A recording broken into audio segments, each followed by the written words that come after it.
Story time with Fergie and friends.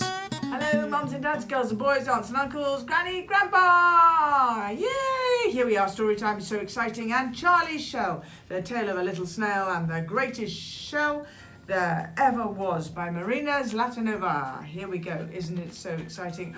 Reading goggles on we go. Charlie was a little snail. He lived inside a shell, the greatest shell that ever was, as far as he could tell. It was round and it was roomy, with a blue and shiny dome. Life was safe and cozy inside his swirly home.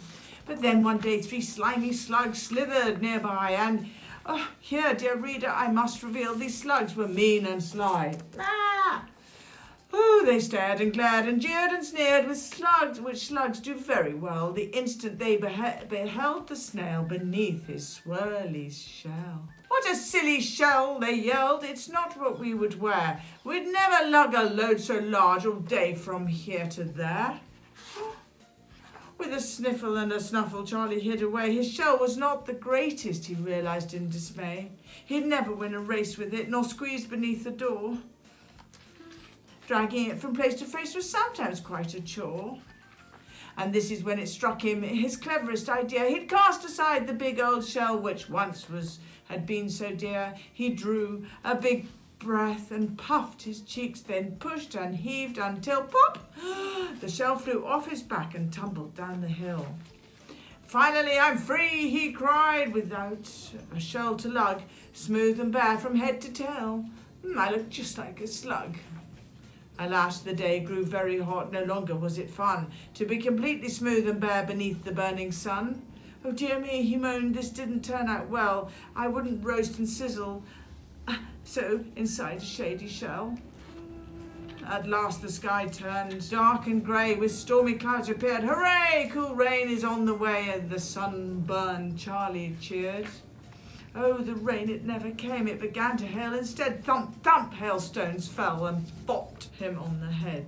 "Ow, ow, ow!" he howled. "This didn't turn out well. I wouldn't be so bumped and bruised beneath the hardy shell."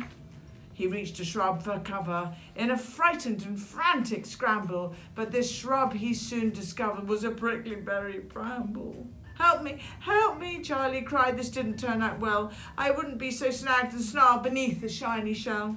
As he wriggled to get free with a loud and wounded wail, a hungry magpie flying past heard the wailing snail.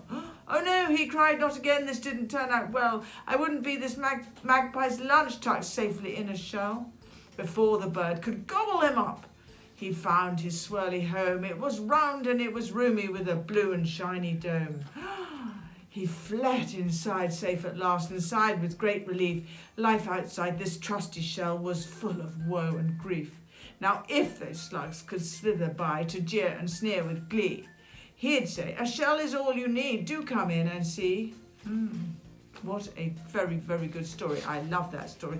Well done. When Charlie is taunted by some passing slugs, he discards his once beloved shell, so he too can look like a slug. Being bare is not as easy as it seems.